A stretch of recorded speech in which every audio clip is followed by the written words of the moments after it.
पाकिस्तान पर भारत की जीत के रूप में मनाए जाने वाले विजय दिवस के मौके पर बुधवार सुबह यहां शहीद स्मारक पर युद्ध में बलिदान देने वाले सैनिकों को श्रद्धांजलि अर्पित की गई। शहीदों की याद में 2 मिनट का मौन रखकर उन्हें याद किया गया। पूर्व सैनिक सेवा परिषद की ओर से इस मौके पर महापौर वनीता सेठ ने पूर्व सैनिकों को बधाई देते हुए 1971 का युद्ध ऐतिहासिक क्षण बताया।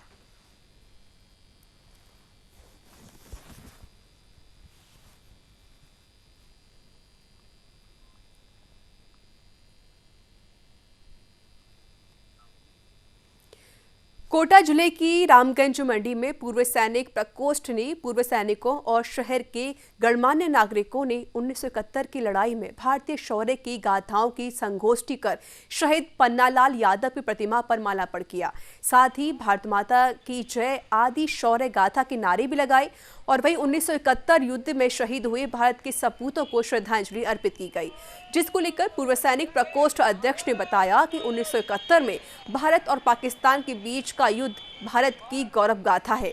पाकिस्तान के 93,000 सैनिकों ने भारतीय सेना के सामने नतमस्तक होकर आत्मसमर्पण कर दिया था। इस वीर गाथा और शौर्य पराक्रम को पूरे देश ने विजय दिवस के रूप में मनाया जा रहा है।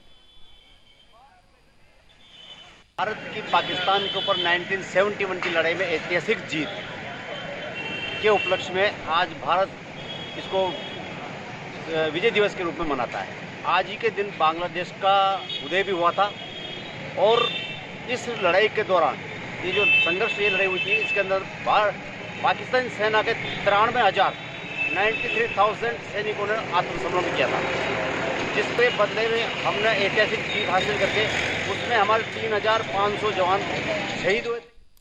अलवर के खेड़ली नगरपालिका के चेयरमैन पद के बीजेपी से नवनिर्वाचित पार्षद संजय गिचगाड़िया और कांग्रेस से नवनिर्वाचित पार्षद साहिल बंसल ने नामांकन दाखिल किया। जानकारी के अनुसार निर्वाचन अधिकारी एसडीएम के समक्ष बीजेपी की ओर चेयरमैन के पद के दावेदार के रूप में नवनिर्वाचित पार्षद संजय गिचगाड़िया ने पूर्व विधायक रमेश खींची और पूर्व जिला मंत्री के साथ नामांकन दाखिल किया, तो वहीं कांग्रेस की ओर से नवनिर्वाचित पार्षद साहिल बंसल ने नामांकन दाखिल किया।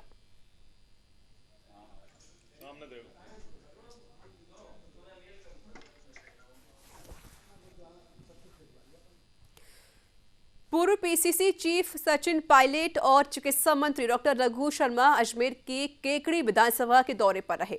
इस दौरान दोनों नेताओं ने मसूदा विधायक राकेश पारिक के आवास पर पहुंचकर उनके पिता को श्रद्धा सुमन अर्पित किए, साथ ही उनके परिवार को ढांढस बंधाया।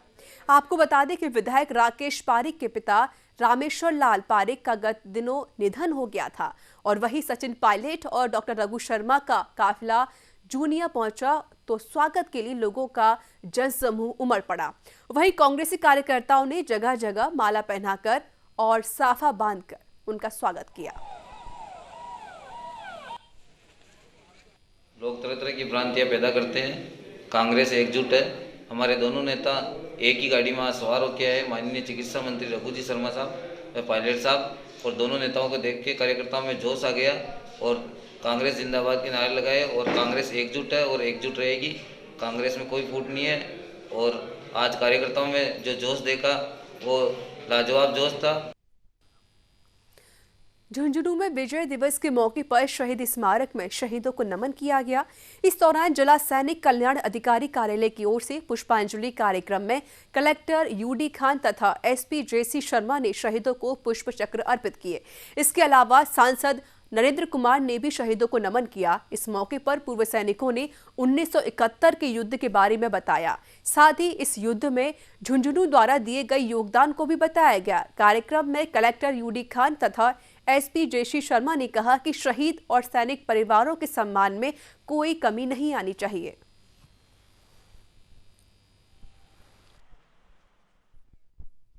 बांग्लादेश के उदय में हमारा एक बहुत बड़ा योगदान रहा है और हमारी आर्मी ने, हमारे सैनिकों ने, हमारे लोगों ने जज्बे के साथ में एक नए देश का उदय किया है और पाकिस्तान के लिए एक अच्छी स्थिति, असहनीय स्थिति है जो कि उनके 93,000 सैनिकों को सरेंडर करना पड़ा उनके बड़े बड़े जो सैनिक अधिकारी थे उनको सरेंडर कराना पड़ा। वर्ल्ड हिस्ट्री में एक बड़ा इवेंट है ये, जिसमें एक नए देश का उदय हुआ है। दौसा में निकाय पार्षद चुनाव के बाद बीजेपी और कांग्रेस में से किसी भी दल को पूर्ण बहुमत नहीं मिला है। ऐसे में सभापति की कुर्सी निर्दलीय पार्षदों के भरोसे है, जिसके चलते लालसोट नगरपालिका के 35 वार्डों में पार्षद पद के चुनाव संपन्न होने के बाद कांग्रेस और बीजेपी के खाते में 13-13 पार्षद आए हैं और वहीं 9 निर्दलीय पार्षदों ने जीत दर्ज करके कांग्रेस और बीजेपी का खेल बिगाड़ दिया है। दोनों ही दलों ने यहां बाड़ाबंदी कर दी है और वहीं कांग्रेस ने लालसोट नगरपालिका सभापति के लिए वार्ड 10 से रक्षा मिश्रा के नाम पर मोहर लगा दी है और इसके बाद कांग्रेस में वार्ड 8 से पिंकी चतुर्वेदी ने निर्दलीय के रूप में सभापति के लिए नामांकन दाखिल करके सबको चौंका दिया है। बीजेपी ने भी पुष्पा जोशी का नामांकन दाखिल करवा दिया है। लालसोट में अब कांग्रेस और बीजेपी के अलावा कांग्रेस का बागी उम्मीदवार भी चुनाव मैदान में है। ऐसे में लालसोट की राजनीति का ऊंट किस करवट बैठेगा, यह तो आने वाला वक्त बताएगा। नामांकन पत्रों के साथ ही जो राजनीतिक दल थे उन्होंने अपनी जो संबद्धता संबंधी प्रमाण पत्र है वो भी दे दिए। तो अंतिम समय के उपरांत एक इंडियन नेशनल कांग्रेस से, एक भारतीय जनता पार्टी से और एक निर्दलीय उम्मीदवार का नाम।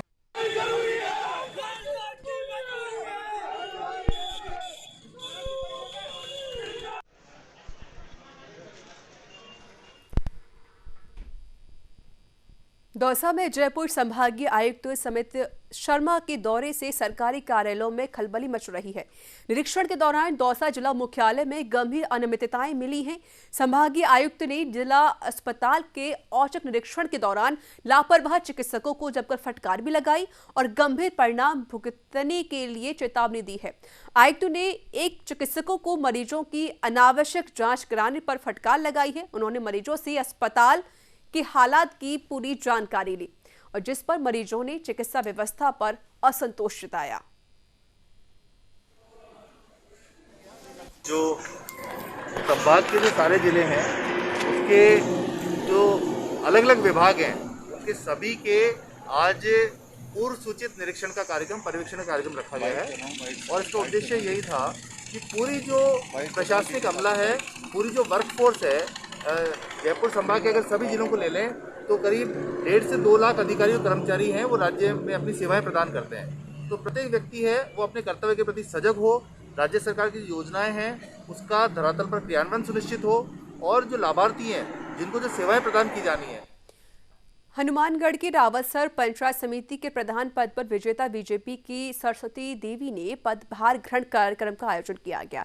इस दौरान कई बीजेपी के वरिष्ठ नेताओं सहित कार्यकर्ताओं ने कोरोना गाइडलाइन की जमकर धज्जियां उड़ाई। इस कार्यक्रम में बीजेपी चूरू के सांसद राम सिंह कसवा, पीलीबंगा विधायक धर्मेंद्र मोची, पूर्व विधायक अभिषेक मटोरिया, जिलाध्यक्ष सहित कई बीजेपी के नेता और नवनिर्वाचित ब्लॉक जिला परिषद सदस्य मौजूद थे। कार्यक्रम में सोशल डिस्टेंसिंग की पालना तो दूर दूर तक नजर नहीं आ रही थी और साथ ही कार्यक्रम में लगभग 300 की भीड़ मौजूद थी और वहीं कई नेताओं ने तो मास्क लगाना भी उचित नहीं समझा। इसके अलावा निजी कार्यक्रम के लिए पंचायत समिति परिसर का भी उपयोग किया गया।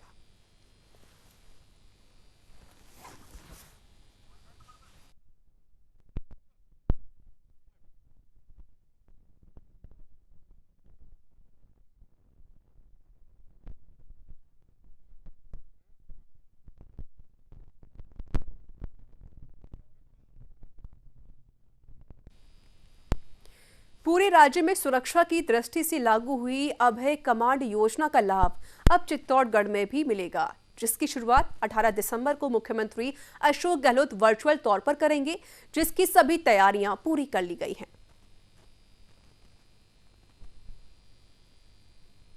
चित्तौड़गढ़ जिले में अभय कमांड एंड कंट्रोल सेंटर का कुछ काम कैमरा इंस्टॉलेशन को लेके रुका हुआ था। जो वो सारी जो चीज़ें थी, फॉर्मेलिटीज़ थी, वो पूरी होकर इनका कार्य चालू हो गया है। इनके 89 कैमरे प्रस्तावित हैं और वो लगे हुए हैं। अभय कमांड कंट्रोल सेंटर के साथ में पुलिस कंट्रोल रूम की भी स्थापना की गई है, जो वर्तमान में पुलप्याओं पे चल रहा था उसकी शिफ्टिंग कराई जा रही है। अगले 2 दिन में वो अभय कमांड कंट्रोल सेंटर के साथ में संचालित होगा। दिल्ली के पंचायती राज मंत्रालय की केंद्रीय टीम ने दूसरी दिन भी राजस्थान के राजसमंद का दौरा किया। पंचायती राज मंत्रालय के संयुक्त सचिव सुखवंत सिंह, उप सचिव विजय कुमार और वहीं पर अपर सचिव ताराचंद्र ने विभिन्न पंचायतों में जाकर विकास कार्यों का निरीक्षण किया। इसके साथ ही अधिकारियों ने श्रमिकों के muster roll entry, job card, कार्य की गुणवत्ता एवं नरेगा भुगतान की भी जानकारी ली।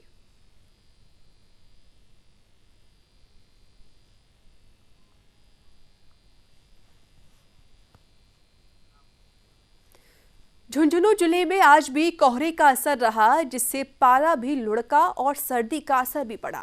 पिलानी में कल यहां पर 5.3 डिग्री सेल्सियस न्यूनतम तापमान दर्ज किया गया है, तो वहीं पर आज यह तापमान लुढ़ककर 4.4 डिग्री पर आ गया है। कोहरे का असर भी पूरा रहा। कल की तरह आज भी 91% ही विजिबिलिटी दर्ज की गई है। जिले भर में कोहरे का असर देखा गया।